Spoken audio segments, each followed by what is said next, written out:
ሰላም ጤና ይስጥልን እንደምን ቆይታችኋል? የጎልጎል ሚዲያ የቻናላችን ቤተሰቦች ወቅታዊ መረጃዎች ይዘን ብቅ ብለናል። ዋና ዋና ነጥቦችን እናስቀድም። የኢትዮጵያ መከላከያ ሰራዊት በቅርቡ ለታላቅ ግዳጅ እንዲዘጋጅ በተጠንቀቅ ላይ እንዲሆን ትዕዛዝ ተሰጥቷል።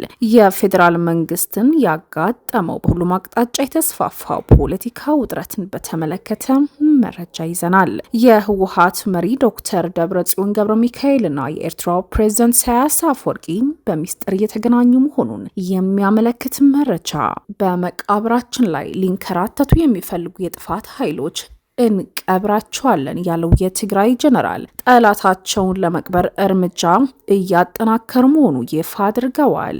ከፍተኛ የጥሬ ገንዘብ እጥረት የተፈጠረበት በትግራይ ክልል ጥሬ ብር እስከ 25 በመቶ የሚደርስ ኮሚሽን እየተሸጠ መሆኑን የሚያመለክት መረጃ፣ ሌሎች መረጃዎች በዝርዝር እናቀርባለን። ቻናላችን ላይክ፣ ሼር፣ ሳብስክራይብ በማድረግ ይከታተሉን። ዝርዝሩን እናስቃኛችሁ። የኢትዮጵያ መከላከያ ሰራዊት በቅርቡ ለታላቅ ግዳጅ እንዲዘጋጅ በተጠንቀቅ ላይ እንዲሆን ትዕዛዝ ተሰጥቷል። የፌዴራል መንግስት ያጋጠመው በሁሉም አቅጣጫ የተስፋፋው ፖለቲካ ውጥረት ለማርገብ የፌዴራል አውታሮች በሙሉ ፕሮፓጋንዳ እንዲሰሩ ትዕዛዝም ተላልፈዋል። ካለፉት ሳምንታት ጀምሮ የብልጽግና ፈኛ የሆኑ የኢትዮጵያ ሚዲያዎች በተሰጣቸው ትዕዛዝ መሰረት ከወትሮው ለየት ባለመልኩ ስለ ህወሓት ዘገባዎች፣ ትንታኔዎች ሲሰሩ ታይተዋል። የነ ደብረጽዮን የህወሓት አመራሮች ፎቶም በመዘቅዘቅና አንገታቸውን በማነቅ የስርዓት መሞታቸው መቀበራቸው ተቀርቧል የሚል ዘገባዎች በስፋት እየስተጋቡ ናቸው። ይህ በእንዲህ እንዳለ ደግሞ የህወሓት አመራሮችም ሳይቀሩ በክልሉ ባሉ ሚዲያዎች ላይ ጄኖሳይደሩ አብይ አህመድ በማለት የፌዴራል ስርዓትን እንቀብረዋለን ማለታቸውም ቀጥለዋል። ሁሉም በተጠንቀቅ ላይ እንዲቆይ የተደረገው ሰራዊት ወደ ጦርነት እንደሚገባ ዝግጁነቱ እንዲያረጋግጥ በብዛት እየተመለመለ ነው። መከላከያ ሰራዊት ሰሞኑን በርከት ያለ ሰራዊት እያስመረቀ ሲሆን፣ በተቃራኒው ደግሞ ትግራይ ላይ ያለው ኃይል ወጣቶችን በማፈስ ወደ ውትድርና እያስገባ መሆኑም ታውቋል። የህወሓት መሪ ዶክተር ደብረጽዮን ገብረ ሚካኤልና የኤርትራው ፕሬዝዳንት ኢሳያስ አፈወርቂ በሚስጥር እየተገናኙ መሆኑን የሚያመለክት መረጃ፣ ጽምዶ የሚል ጥምረት በመፍጠር ህወሓትና ህግደፍ የጀመሩት የፖለቲካ ወዳጅነት አንዱ የአንዱን ጥቅም ያስከብራል በሚል ስሌት ቀጠናው መስመር እናስይዘዋለን ሲሉ የሚደመጡ ናቸው። ሰሞኑን የህወሓት አመራሮች የፋኖና የኦነግ እንዲሁም ከኤርትራ ጋር ጥብቅ የሆነ ወዳጅነት መመስረታቸው ኤርትራን በመያዝ የአብይ አህመድን አገዛዝ እንደሚደረምስ በይፋ ሲናገሩ ታይተዋል። ይህ ጽምዶ የሚል ጥምረት ጄኔራሎች እንዲሁም ከፍተኛ የህወሓት አመራሮች ከኤርትራ ባለስልጣናት ጋር እየተገናኙ መሆናቸው ሲዘገብ የቆየ ሲሆን ሰሞኑን ከፍተኛ የህወሓት አመራሮች በሚስጥር እየተገናኙ መሆኑን እየተነገረ ነው። የጠቅላይ ሚኒስትር የምስራቅ አፍሪካ ጉዳዮች አማካሪ ሚኒስትር ጌታቸው ረዳ ዶክተር ደብረጽዮን እንዲሁም ከኤርትራው ፕሬዝዳንት ኢሳያስ አፈወርቂ ጋር በሚስጥር መገናኘታቸው መግለጻቸው ይታወቃል። የቀድሞ የትግራይ ጊዜያዊ አስተዳደር ፕሬዝዳንት አቶ ጌታቸው ረዳ የህወሓት ጽሕፈት ቤት ኃላፊ ወይዘሮ ፈትለወርቅ ገብረ እግዚአብሔር በአዲስ አበባ ዙሪያ ከኦሮሞ ነጻነት ግንባር ኦነግ ጋር ፋኖ ታጣቂ ቡድን ጋር በመተባበር እየተዋጉ ያሉት የ4 ኪሎ ስልጣን ለማግኘት እንጂ የትግራይን አንድነት የተፈናቀሉትን ለመመለስ እንዳልሆነም ተናግረዋል።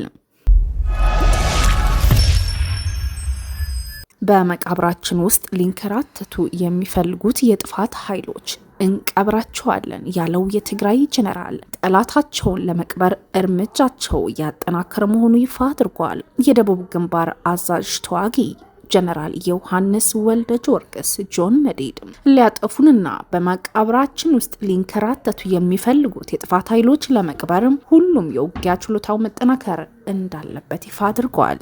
ጀነራሉ ይህንን የተናገሩት ለሚያጠፋን ኃይል አንንበረከክም በሚል መድረክ ላይ ሲሆን ይህ የጥፋት መድረክ ያሉትን በደቡብ ትግራይ ዞን ባለፉት ጥቂት ቀናት ሲካሄድ ቆይተዋል። የመዝጊያ መድረክም በአላማጣ ከተማም ተካሂደዋል። የራያ ወረዳ ገዢ የሆነው ዳንኤል ታምራትና የአላማጣ ከተማ አስተዳደር ከንቲባ የሆኑት ሞገስ ሽፈራው መድረኩ ላይ ለራሱ ውሳኔ የሚደረገው ትግል ለመዘጋጀት ወሳኝ ደረጃ መሆኑን ይፋ አድርጓል። በዝግጅቱ ላይ የተገኙት የደቡብ ግንባር አዛዥ ጀነራል ዮሐንስ ጆን መዲድ እንዳሉትም ሊያጠፉንና በመቃብሮቻችን ውስጥ አምባገነናዊ ስርዓት ለመገንባት የሚፈልጉ የጥፋት ኃይሎች ሲዋጉ እንደቆዩና የተፈጥሮ ባህሪያቸውና ያለፉት ድርጊቶችም ጠላቶቻችን ሙሉ በሙሉ እስኪያጠፉን ድረስ መመለሻ የላቸውም፣ እኛም እናጠፋቸዋለን ሲሉ ተደምጠዋል። የትግል ፕሮግራሞቻቸውን አፈጻጸም በተመለከተ ዘጋቢ ፊልም ሲያቀርቡ የትግራይ ህዝባዊ ነጻነት ግንባር ህወሓት ደቡብ ትግራይ ዞን ጽህፈት ቤት ኃላፊ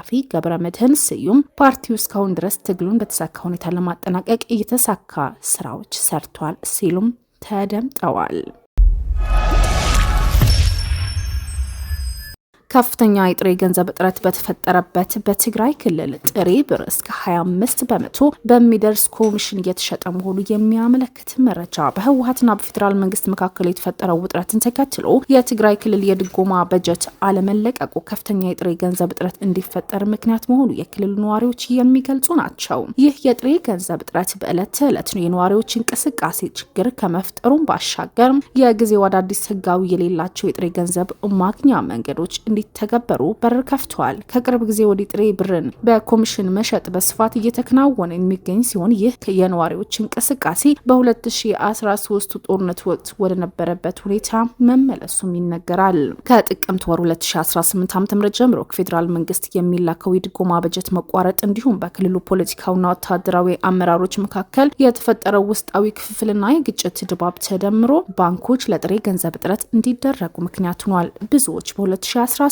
ጦርነት ወቅት ያጋጠመው አይነት ሁኔታ ሊፈጠር ይችላል በሚል ስጋት በባንኮች ያስቀመጡት ገንዘብ በብዛትም አውጥተዋል። በተለይም ባለፉት 3 ወራት ከፍተኛ መጠን ያለው ጥሬ ገንዘብ ከባንኮች ወጪ መደረጉ በክልሉ ከሚገኙ ባንኮች ተረድተናል። በክልሉ የሚገኙ ባንኮች ደንበኞቻቸው የሚፈልጉትን ያህል ገንዘብ መስጠት ባለመቻላቸው ነዋሪዎች ከዕለት ተዕለት እንቅስቃሴ የሚሆን ጥሬ ገንዘብ ለማግኘት ተጨማሪ ክፍያ ለመክፈል ተገደዋል። በክልሉ የሚገኙ ባንኮች ለአንድ ደንበኛ በቀን የሚሰጡት የጥሬ ገንዘብ መጠን በከፍተኛ ሁኔታ ገድበውታል። የጥሬ ገንዘብ እጥረቱ ባለባቸው እንደ መቀሌ፣ አድግራት፣ አክሱም፣ አድዋ ያሉ ከተሞች የሚገኙ ባንኮች በአብዛኛው ጥሬ ብር የለንም በማለት ደንበኞቻቸው እስከ መመለስ መድረሳቸው የሚታወቅ ነው።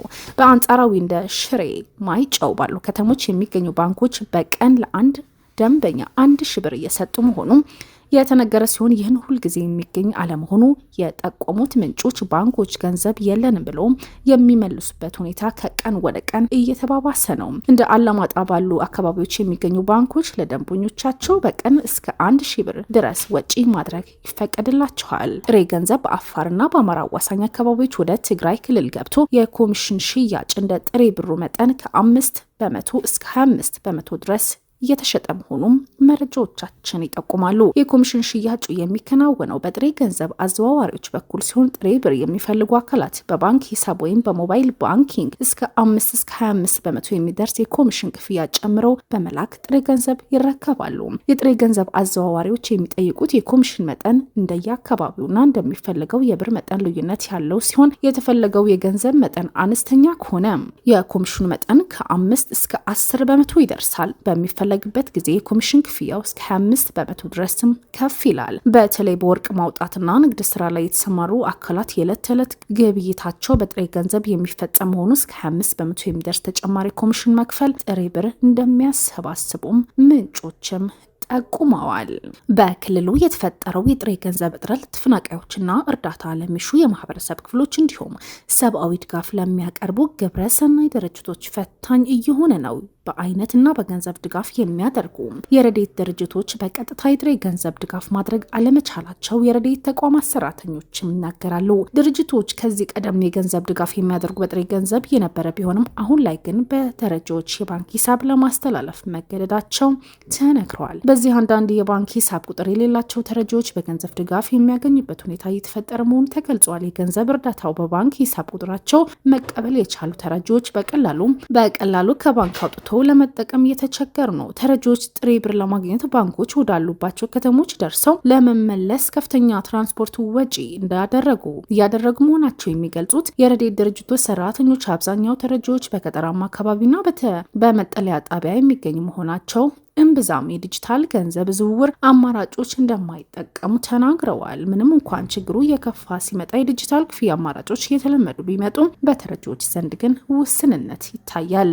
በአጠቃላይ በክልሉ የተከሰተው የጥሬ ገንዘብ እጥረት ከተሞች በከፍተኛ ደረጃ ወደ ዲጂታል አማራጮች አዝሮታል። በከተሞች ከትንሽ እስከ ከፍተኛ ግብይቶች ወደ ዲጂታል የገንዘብ ዝውውር የተሸጋገሩ ቢሆንም በገጠራማ አካባቢዎች ይህ አይነቱ አማራጭ እምብዛም እንደሌለም የታወቀ ነው። በክልሉ የተፈጠረው የጥሬ ገንዘብ እጥረት ከሌሎች ኢኮኖሚ፣ ማህበራዊ፣ ፖለቲካዊ ጫናዎች ጋር ተዳምሮ በክልሉ ያለው የኑሮ ውድነት ይበልጥ እየባሰ ነው። ለበርካታ ህገወጥ መንገዶች በር የከፈተው የጥሬ ገንዘብ እጥረት የኤርትራ መገባበያ ገንዘብ የሆነው ናቅፋ እስከ አድግራትና አድዋ ከተሞች ድረስ እንዲሰራጭም ምክንያት ሆኗል። የቻናላችን ቤተሰቦች ለዛሬው ያዝናቸው ወቅታዊ መረጃዎች ይህንን ይመስሉ ነበር። ተመልሰን ሌሎች ወቅታዊ መረጃዎች ይዘን ብቅ እንላለን። ቻናላችን ላይክ፣ ሼር፣ ሰብስክራይብ ያድርጉ።